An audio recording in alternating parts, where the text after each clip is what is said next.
السلام علیکم ناظرین، میں آپ کی خدمت میں آج ایک مزاحیہ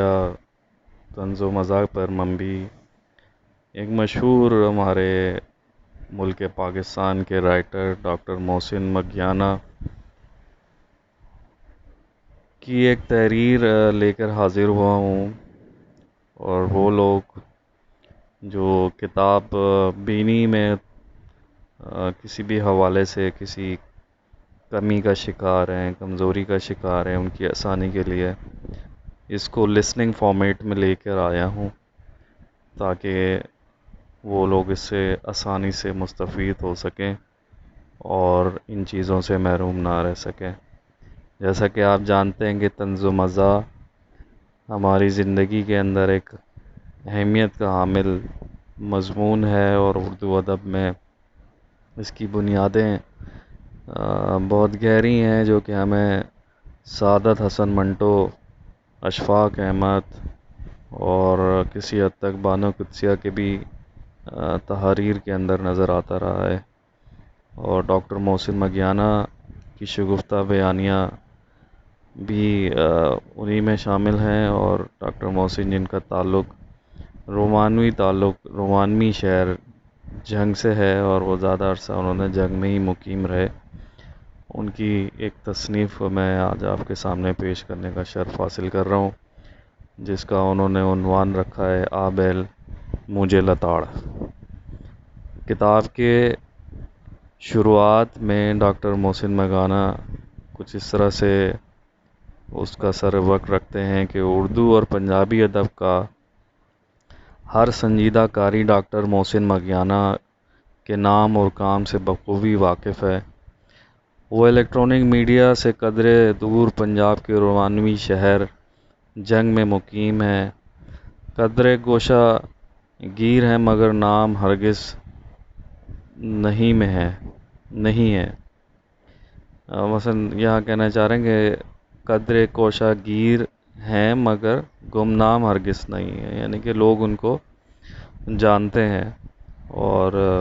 کسی حد تک شاید لوگوں کی نظر سے ان کا نام گزرا نہ ہو۔ عرصہ دراز ان کی نگارشات کا قاری رہے ہیں یہ صاحب، جنہوں نے اس تخلیق کو یہاں پر لے کر آئے ہیں، اور وہ بتاتے ہیں کہ دو بڑی قومی زبانوں کے ہمہ جہتی تخلیق کار ہیں ڈاکٹر محسن مکیانہ۔ تخلیقی وفور سے سرشار ہیں، ان کے عملی مزاج طبیعت کی تلاطم خیزی نے قلم کو روانی جوانی عطا کر رکھی ہے۔ یوں اپنی گوناگوں پیشہ ورانہ مصروفیات کے ساتھ ساتھ ادب کا دامن نت نئے جواہر پاروں سے مالا مال کرتے رہتے ہیں۔ صاحبان فکر و نظر ادبی اداروں نے پیشہ ورانہ ادبی سطح پر ان کی تخلیقی صلاحیت کا اعتراف کیا ہے۔ ابھی 2 مہینے پہلے ہی ان کی طنز و مزاح اور انشائیوں پر مشتمل دو کتابیں پنڈی دی لاری اور چائے کی پیالی موصول ہوئی تھی، اور ذکر و فکر اور سوچ کے کئی دریچے وا کر کے دیدہ دل کو سرز و شگفتہ مناظر سے آشنا کر گئی تھی، اور اب چند دن پہلے ان کے زیر نظر کالموں کا مسودہ نظر ہوا ہے۔ کالم نگاری کا آغاز تقریباً 200 سال پہلے امریکہ کے ایک جریدے ویکلی میوزیم سے ہوا، مگر صحافت میں موجودہ طرز کے کالموں کی ابتدا 1912 میں مولانا ابوالکلام کے الہلال میں ان کے لکھے ہوئے کالم افکار و حوادث سے ہوئی۔ بعد ازاں مولانا ظفر علی خان نے مکافات عمل، جواہر ریز فقاہت چراغ حسرت نے سندباد جہازی، باغ و بہار مولانا عبدالحمید سالک نے گاہے گاہے افکار حوادث، حمید نظامی نے سخن ہائے گفتی، سرا رہے سورش کاشمیری نے قلم قتل ظہیر کاشمیری نے شعر خیال، انتظار حسین نے لاہور نامہ، احمد ندیم قاسمی نے حرف و حکایت، تہذیب و فن، عطاء اللہ قاسمی نے، اور روز نے دیوار سے رفیق ڈوگر نے دید و شنید سے کافی شہرت پائی۔ بہرحال یہ فہرست طویل ہے۔ اسلوب بیان فکریات کے حوالے سے پرکھتے ہوئے ہیں تو ڈاکٹر محسن کی شگفتہ بیانی کچھ حد تک ابن انشا کی نگاشات سے مشابہ ہیں، اور ان کا اسلوب و بیان موجودہ عہد کے 0 پوائنٹ والے معروف ناگا کالم نگار جاوید چودھری سے کچھ مماثلت رکھتا ہے۔ اس لیے ڈاکٹر محسن بھی اکثر اپنے کالم کا آغاز کسی مختصر واقعے،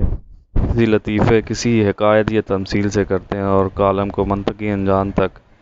لے جا کر کسی سنجیدہ قومی یا بین الاقوامی مسئلے کی طرف اشارہ کر کے بات ختم کرتے ہیں۔ اگرچہ وہ ابن انشا کی طرح نہ تو اپنی سیاست کی کہانی سناتے ہیں اور نہ ہی اپنے کالم کو جاوید چودھری کی طرح اعداد و شمار اور سیاسی دلائل سے بوجھل کرتے ہیں۔ ڈاکٹر صاحب کے ہاں قومی مسائل مثلاً غیر ملکی قرضے، بجلی، مہنگائی، ٹیکس، انتخابی دھاندلی، سیلاب، ہماری تبدیل ہوتی ہوئی سماجی اقتدار، ہمارے بے عملی اور دعاؤں پہ انحصار وغیرہ جیسے مسائل پہ کہیں طنز اور کہیں مزاح کے انداز میں بھرپور انداز میں اظہار خیال کرتے ہیں۔ اظہار خیال ملتا ہے، مگر بغدادیوں کی طرح انہوں نے اپنے کالم کو سیاست آلودہ ہونے سے محفوظ رکھا۔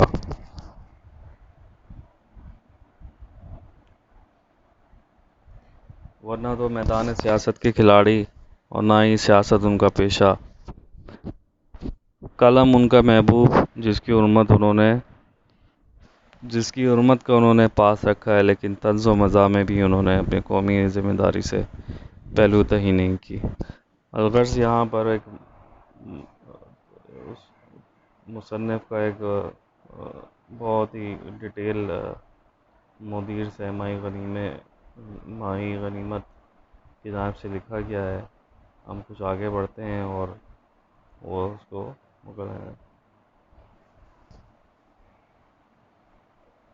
زیرک مسلح تحریر کا اگر کوئی نام ہو تو ڈاکٹر محسن موگیانہ کی نگاشات تازہ ہوا کا جھونکا کہلاتی ہیں۔ یہاں پر وہ کچھ دوبارہ ان کی شخصیت کے اوپر بیان کرنے کی کوشش کر رہے ہیں۔ ہم کسی ایک ان کے اس پہ جاتے ہیں۔ وہ یہاں ڈاکٹر محسن خود اپنی بات کو شروع کرتے ہوئے کہہ رہے ہیں کہ کہتے ہیں میں منمونی باتیں کر کے تو لوگوں کا تو لوگ زہر بھی بیچ لیتے ہیں، مگر ہماری منمونی باتیں کر کے ایسے خوفناک چیزیں بیچنے کا قطعاً کوئی ارادہ نہیں ہے۔ البتہ اس بات پر ضرور یقین رکھتے ہیں کہ پیار میں مزے کی باتیں لکھ کر کوئی نہ کوئی کام کی بات ضرور لکھ دینی چاہیے، ورنہ تو محض تماشا گر ہی رہ جاتا ہے۔ گو کہ لوگوں کے لبوں پر مسکراہٹ لانا بھی ثواب کا کام ہے، مگر لگے ہاں تو اس مسکراہٹ کو دینی سے عقل کی بات بھی کر دی جائے تو کوئی حرج نہیں۔ یہاں پر محسن صاحب کہہ رہے ہیں کہ طنز و مزاح کے ساتھ ساتھ کوئی معاشرتی تبدیلی کا اگر پیغام بھی شامل کر دیا جائے تحریر کے اندر تو ایک طرح سے وہ فروغ دین یا فروغ اخلاقیات کا بھی فریضہ انجام دینا چاہتے ہیں ہمیشہ اپنی تحریروں میں، تو اس چیز کا وہ یہاں پر ذکر کر رہے ہیں۔ آگے چل کے موصوف کہتے ہیں کہ شاید یہی وجہ ہے کہ کالمی ادب کو اکثر ادبی ناقدین جو ہیں وہ ماہرین ادب کا حصہ ہی نہیں سمجھتے، اور ہم جیسے ادیب بھی اس زمرے میں لپیٹے جاتے ہیں جو کہ معاشرتی موضوعات پہ قلم اٹھاتے ہیں، جس بات کو کرنا معاشرے کی نوک پلک سنوارنے کے لیے بے حد ضروری ہوتا ہے۔ ہم نے ایسے کالم لکھتے وقت ذہن زبردستی کوئی نصیحت گھسیڑنے کی کوشش نہیں کی، لیکن اگر ہم غور کریں تو ہر ایک رونما ہونے والا واقعہ ہمیں کوئی نہ کوئی سبق دیا جاتا ہے، حتیٰ کہ کبھی برا بھلا بھی کہے اور ہم ٹھنڈے دماغ سے بیٹھ کے سوچیں کہ اس نے ایسا کیوں کہا تو کوئی نہ کوئی وجہ ضرور سامنے آئے گی۔ جیسے دن میں استاد کے کلاس بچوں کو ڈنڈے مارنے پر تلا نظر آتا ہے تو بچے سمجھ جاتے ہیں کہ استاد جی آج گھر سے لڑکے آئے ہیں۔ ایک اپنی بیگم سے مار کھا کے آئیں اور مارنی پڑتی تو ضرور جھاڑ پھیلائی گئی ہوگی۔ ہمارے کالموں کی پہلی کتاب ڈاکٹر محسن یہاں کہہ رہے ہیں کہ مسئلہ ہی کوئی نہیں تھی، جو کہ انہوں نے 1996 میں اسلام آباد کے سنڈے میگزین میں پرنٹ کروائی تھی، اور اس میں وہ کہہ رہے ہیں کہ انہوں نے انگریزی بول راب جھاڑا تھا کافی اس میں، اور چھپنے والے کالموں کا مجموعہ تھا۔ اور آگے چل کے لکھتے ہیں کہ پھر روزنامہ دن میں علی اظہر عباس کے کہنے پر 2012 میں انہوں نے دوبارہ لکھنا شروع کیا ہے، اور محمود شام کی دعوت پہ جہان پاکستان روزنامہ جنا میں بھی لکھا، اور پیارے اپنے دوست اکرم گنجائی نے دیپاچے میں جن محبت کا اظہار کیا ہے ان کے حوالے سے، تو وہ بھی بتا رہے ہیں کہ اس کتاب میں آپ وہ ضرور پڑھیں گے۔ بہرحال یہاں میں نے کوشش کی ہے کہ ڈاکٹر صاحب کا یہاں پر ایک چھوٹا سا تعارف کرایا جائے، اور آپ کو طنز و مزاح کی دنیا میں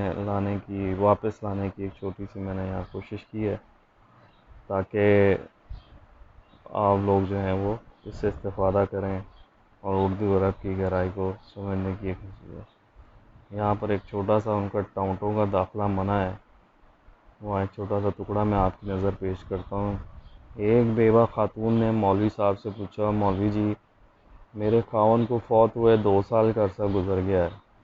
میرا دل بہت اداس رہتا ہے، مجھے کوئی وظیفہ بتائیں۔ مولوی صاحب پہلے تو وظیفے بتاتے ہوئے جھجکتے، پھر جی میں پہلے اظہار افسوس کیا، اور بیوہ خاتون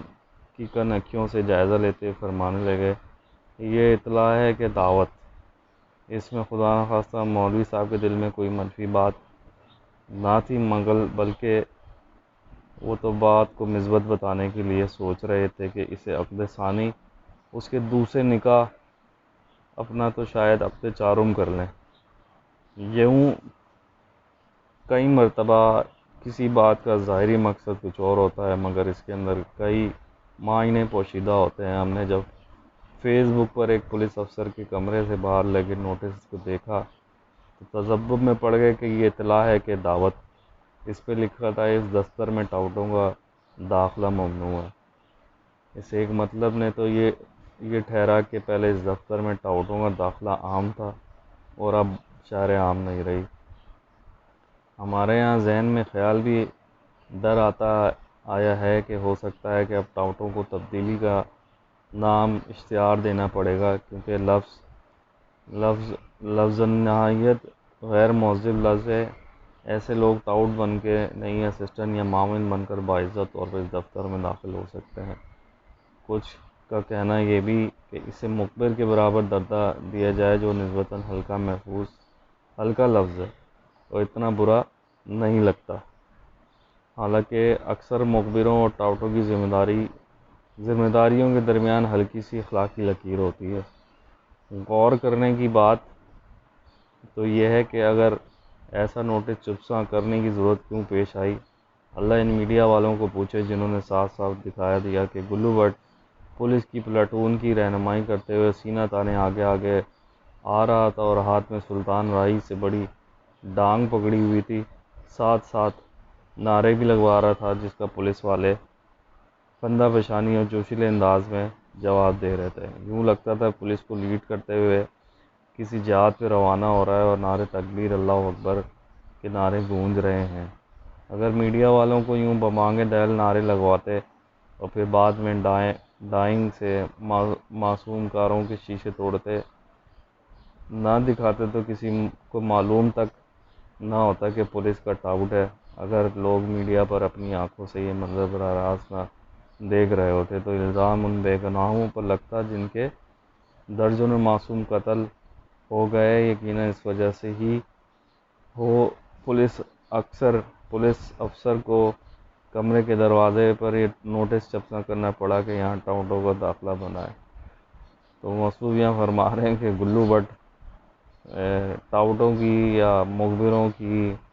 ایک مشہور مثل کے طور پہ سامنے وارد ہوئے ہیں، اور اس پہ یہ ڈاکٹر محسن جو ہے اشارہ کر رہے ہیں تاکہ لوگوں کو وہ کردار کی صورت میں ڈالا ہوئے جناب گلو بٹ صاحب ذہن میں رہیں اور وہ اس موضوع سے متصل رہ سکیں۔ وہ کہتے ہیں کہ ہو سکتا ہے یہ بھی مطلب نکلتا ہو کہ ٹاؤٹ ذات سامنے والے دروازے سے مت آئیں بلکہ پچھلے دروازے سے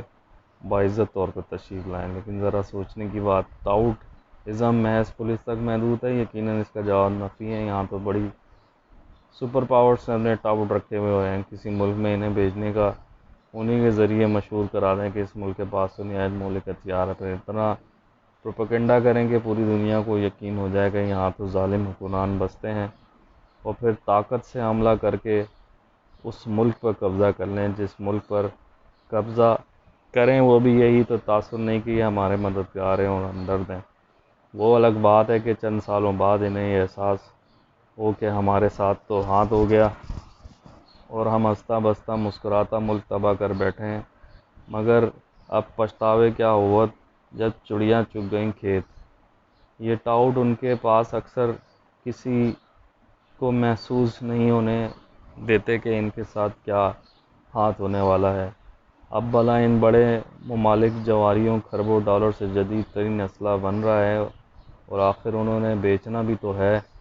اور بیچنے کے لیے فساد کرانا ضروری ہوتا ہے، اور جتنا فساد ہوگا اتنا زیادہ اسلحہ بکے گا۔ ویسے تو آپس کی بات ہے، استعمال کرنے کے بعد اگر وہ محسوس کریں کہ ٹاؤٹ لوگوں یا ٹاؤٹ فائٹرز کی اب ضرورت نہیں تو انہیں اگلے جہاں بھی پہنچا دیتے ہیں تاکہ کوئی دوسرا ان چیزوں کا غلط استعمال نہ کر سکے بلکہ صحیح استعمال کرے۔ کہتے ہیں کہ دعاؤں میں بڑا اثر ہوتا ہے، اور ہم اس بات کے اتنے زیادہ قائل ہیں کہ ہمارے زور دعا پر زیادہ اور دوا پہ کم ہوتا ہے۔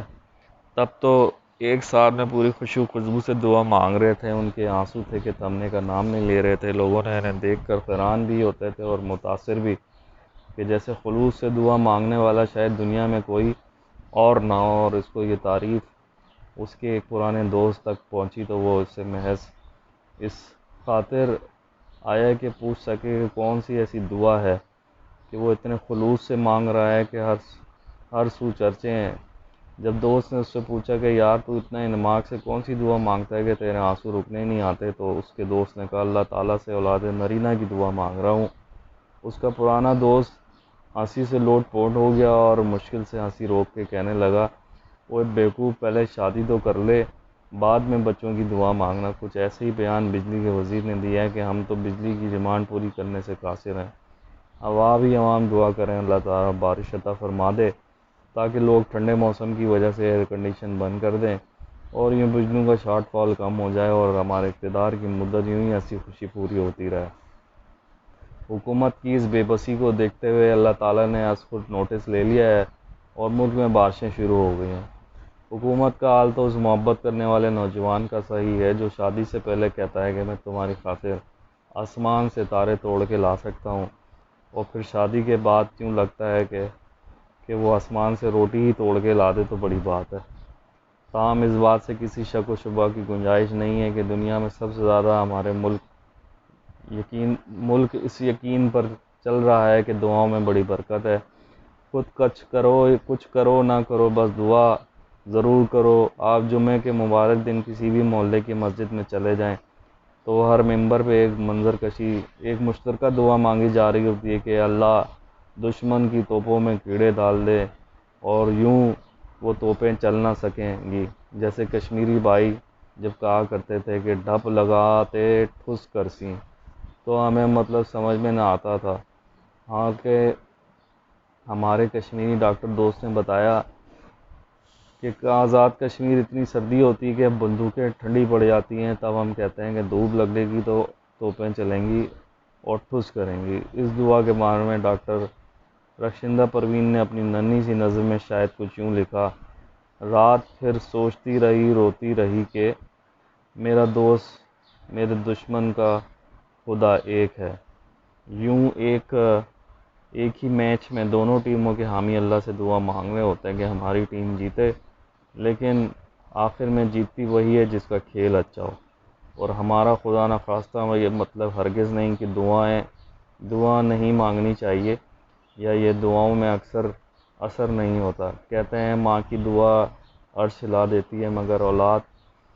کو بھی تو کچھ کرنا چاہیے اور ہاتھ پاؤں ہلانے چاہیے۔ ماں بیچاری تو ہر بچے کے لیے دعا گو رہتی ہے، اور یہ جب صبح بچے کا کام پہ جاتے ہیں تو شام کو ان کی خیریت سے لوٹ کر آنے کی دعا کرتی ہے۔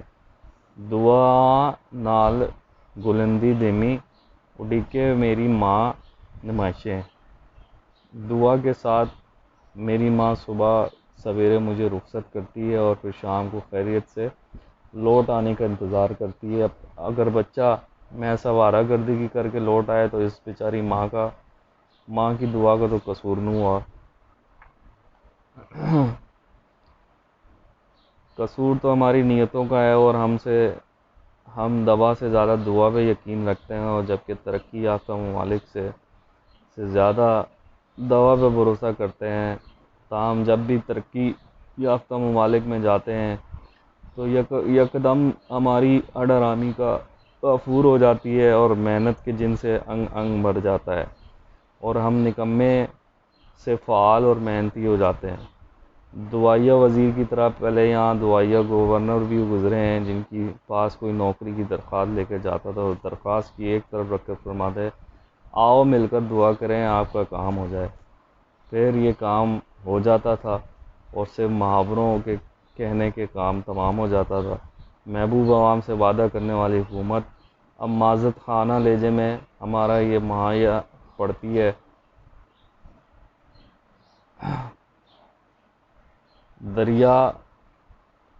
دریا تے پل مائیا ہیرے نہیں دے سکدے،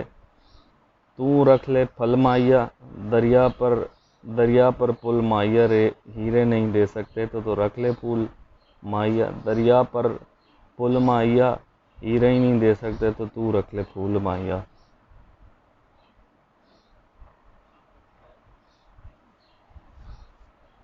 آگے چل کے لکھتے ہیں کہ ایک زمانہ تھا جب حکایات سعدی بہت مشہور ہوا کرتی تھی۔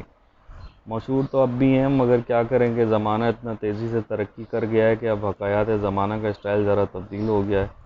اس زمانے کی ایک حکایت ایسی مشہور ہوئی کہ دہرانے کو جی چاہتا ہے۔ کسی جگہ مداری نے مجمع لگا رکھا تھا، سب لوگ اس کے مختلف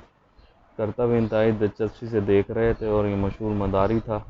ویسے بھی بہت رش لیتا تھا۔ اس نے پانی بھرا شیشہ کا گلاس اٹھایا، اس میں نیمبو نچوڑا، سب نے تالیاں بجائیں، اور پھر نیمبو نچوڑا اور پھر تالیاں، پھر نچوڑا پھر تالیاں بجیں۔ بالآخر اس نے کہا میں نے لیموں سے سارا رس نچوڑ لیا، اب اس مجمع میں کوئی ایسا مائی کا لال جو اس کو مزید نچوڑ سکے اور اس کا رس نکال سکے۔ تو دو تین لوگ آگے بڑھے مگر رس نہ نچوڑ سکے۔ مداری نے فخریہ انداز میں کہا کہ اب یہ چیلنج ہے، کوئی اس لیموں سے رس نچوڑ کے دکھائے۔ ہر طرف خاموشی چھا گئی، یوں لگا مجمع کو سانپ سونگھ گیا ہے، لگتا تھا اب کوئی مزید جرأت نہیں کرے گا۔ اتنے میں ایک نحیف و منیع سا شخص آگے بڑھا اور سب لوگوں اسے دیکھ کر ہنسنے لگے، لیکن وہ پراعتماد قدموں سے آگے بڑھا، لیموں ہاتھ میں پکڑا اور ایسا نچوڑا کہ اس میں سے رس نکلنے لگا۔ سب پریشان ہو گئے، کبھی اس شخص کو دیکھتے کبھی لیموں۔ آخر مداری نے ہمت کر کے اس سے پوچھ لیا بھائی صاحب آپ کیا کرتے ہیں؟ اس نے بڑے تحمل سے جواب دیا میں محکمہ انکم ٹیکس میں ملازم ہوں۔ اب ذرا اس حکایت پہ غور کیجئے، پھر اپنے آپ کا جائزہ لیجئے، آپ کہاں کہاں سے نچوڑے جاتے ہیں، اور اس پہ ظلم یہ کہ آپ میں رس بھرنے کو تو حکومت تیار نہیں، لیکن نچوڑنے پر ہر دم آمادہ ہے۔ صابن تولیہ کپڑا گھی سے یاد کرنا شروع ہو جائیے، پھر دھنتے اپنے بال گنتے رہ جائیے۔ آپ بڑی سعادت دکھاتے ہوئے اپنی موبائل میں 100 روپے کا بیلنس کروائیں، پھر دیکھیں گے فوراً پہلے سے کتنا کٹتا ہے اور کتنا آپ کے نصیب میں بچتا ہے۔ پہلے پہل تو ہم دکانداروں سے جھگڑتے پڑتے تھے کہ یہ آپ کا کوئی خفیہ کھاتہ ہے کہ 100 کے پیچھے اتنا زیادہ پیسے کاٹ رہے ہیں، مگر جب اس نے ماں کی قسم کھا کے خالصتاً حکومت نے کاٹے ہیں تو ہم بقیہ بیلنس اور اپنا منہ لے کر واپس لوٹ آئے۔ اس طرح کی ایک حکایت جب ایک صاحب نے میٹنگ روم میں ہمیں سنائی تو ہم انگشتے بدناں رہ گئے کہ حکومت غریب کو بھی نچوڑنے سے باز نہیں آتی، اور وہ صاحب تو حساب لگا کے بتا رہے تھے کہ عام استعمال کی چیزوں سے کٹنے والے ٹیکس، جن میں عام استعمال میں ہونے والی بجلی بھی مذکور تھی، جو کہ ویسے عام طور پہ دستیاب نہیں، جس کے بعد غریب آدمی کا گزارا نہیں ہوتا، وہ اتنا تھا کہ ہم پریشان ہو گئے کہ اگر 6-7 ہزار کمانے والا آدمی مختلف مدوں میں تقریباً 700 روپے ٹیکس کٹوا بیٹھتا ہے تو پھر کیا کیجیے۔ کنزیومرزم دور ہے، اوپر سے حکومت روتی بھی رہتی ہے کہ کوئی یہاں ٹیکس نہیں دیتا، ادھر غریب کہتا ہے کہ مار دے بھی ہوتے رن بھی نہیں دیندے، مارتے بھی نہیں ہیں اور رونے بھی نہیں دیتے۔ ان حکایات کا نتیجہ بالآخر یہی نکلتا ہے کہ غریب اور امیر میں فاصلہ بہت بڑھ رہا ہے، جو جتنا غریب ہو اتنا ہی نچوڑا جا رہا ہے۔ حکایت زمانہ کو دلچسپ پہلو یہ ہے کہ نوکری نہیں ملتی تو کم کھیلنے کو لیپ ٹاپ مل جاتا ہے، اور جس سے اور انہیں کم از کم فیس بک تو فیس بک پہ تو جی بلایا جا سکتا ہے، اور ہاں جو اپنے اسکول کالج کی فیس نہیں ادا کر سکتے اسے قرضہ دیا جا رہا ہے تاکہ وہ ہمیشہ سے قرضائی بن جائیں اور اس جنگل سے نہ نکل سکیں۔ قرضہ لے کر فیس ادا کرے لیپ ٹاپ سے دل بہلائے، پھر دل نے لگے تو جنگلہ بس معاف کیجیے میٹرو بس میں بیٹھ کر سیر سپاٹے کر کے مزے لے لے، جس کے آخر میں قرضہ ادا کرنے کی صورت میں اسے پولیس گرفتار کر کے تھانے میں بند کر دے۔ افغانستان میں ایک قبیلے کا نام کرزئی ہے، لیکن صوتی طور پر ہم آواز یہاں پاکستان میں کرزئی قبیلہ جنم لے چکا ہے، بلکہ ہر پاکستانی پیدا ہوتے ہی کرزئی ہو جاتا ہے، کیونکہ اس کی حکومت نے اس کے نام پہ قرضہ لیا ہوا ہوتا ہے۔ تاہم ہمارے حالات کچھ بھی ہوں، عوام کو چاہے پوری طرح سے نچوڑ لیا گیا ہے، مگر پھر بھی ہر وقت نچوڑنے کو تیار بیٹھے ہوئے ہوتے ہیں۔ بھوک سے بلبلاتی قوم پھر بھی ہر وقت قربانی دینے کے لیے تیار بیٹھی ہے، چاہے تو وہ ایسے وقت ہو جب کہیں زلزلہ آیا ہو یا شمالی وزستان میں آپریشن ہو،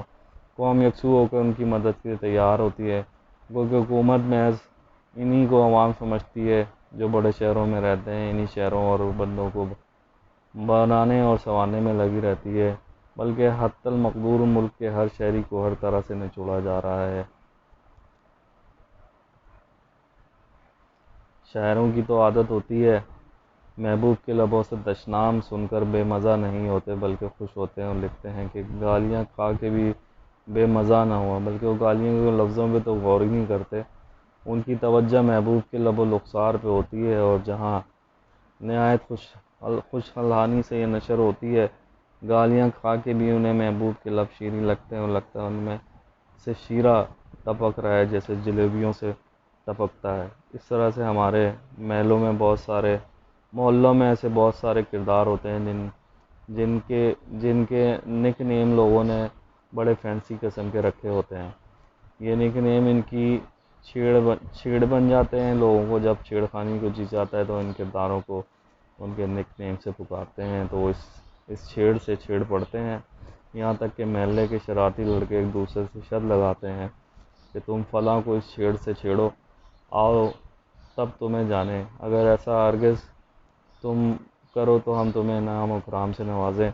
چھیڑنے والا بھی فوراً چھیڑ خانی کو تیار ہو جاتا ہے، کیونکہ اسے اس میں لذت حاصل ہونے کے علاوہ آمدنی کا بھی امکان ہوتا ہے۔ ایسے ہی کسی ایک صاحب کو جو گنجے تھے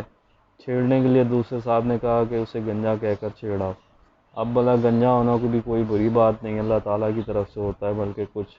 لوگ تو کہتے ہیں کہ گنج بنانے سے گنج یعنی سرمایہ آتا ہے اور یوں بندہ امیر کبیر ہو جاتا ہے۔ تاہم جو اللہ کی نعمت کو بڑا سمجھتے ہیں وہ گنجا کھلانے تو چڑھ جاتے ہیں۔ وہ صاحب بھی گنجا کہنے پہ بڑے برا مانتے تھے، تاہم دوسروں صاحب کے پاس گئے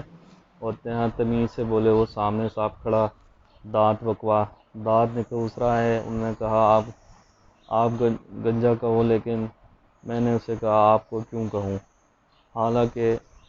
گنجا ہونے میں بھلائی کیا برائی ہے، یوں گنج تو اللہ کی طرف سے ہوا ہے۔ ویسے بھی میں نے انہیں کہا کہ آپ بڑے ظرف والے ہیں اور گنجا کہنے پہ غصہ میں نہیں آئیں گے، کیونکہ گنجے کو کوئی بری بات نہیں ہے، ہاں کوئی گنے والوں کو گنجا کہے تو بات بری ہے۔ اب آپ ہی سوچیں کہ گنجے کو گنجا کہنے میں بھلائی کیا اور برائی ہے، پھر اس مائنڈ کو کرنے والے کون سی بات ہے، اگر گنجے کو گنجا نہیں کہیں تو کیا کہیں گے۔ سر امید رکھتا ہوں کہ آپ کو گنجا کہنے پہ مائنڈ نہیں کریں گے. یوں دوسروں سے آپ نے شرط جیت لی مگر اس گنجے نے اسے مار مار کے گنجا کر دیا. اس طرح سے ہم حیران ہوا کرتے ہیں کہ بھلا اسپین کے لوگوں کو خواہ مخواہ بیل سے مار کھانے کا شوق ہے اور لال کپڑے لہراتے ہوئے اسے دعوت لڑائی دے رہے ہوتے ہیں. تو کبھی تو بیل لتاڑ بھی دیتے ہیں اور اس شوق میں شوق کی مار میں کئی اللہ کو پیارے بھی ہو جاتے ہیں مگر کہتے ہیں کہ شوق کا کوئی مول نہیں. تو جناب یہ ایک تعارف میں نے ڈاکٹر محسن کا یہاں پر آپ کی خدمت میں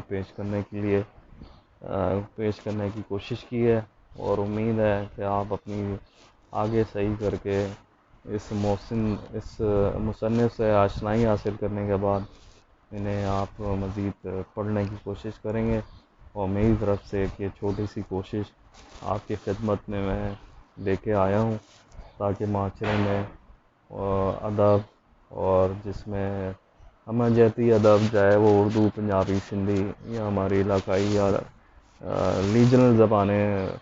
فارسی عربی میں ہوں اپنی کوششوں کو تیز کریں اور معاشرے میں یہ فیس بک اور سوشل میڈیا کے دور میں ہم بچوں کو اس میڈیا کی طاقت کو یوز کرتے ہوئے واپس اپنے علمی ادبی ذخیرے کی طرف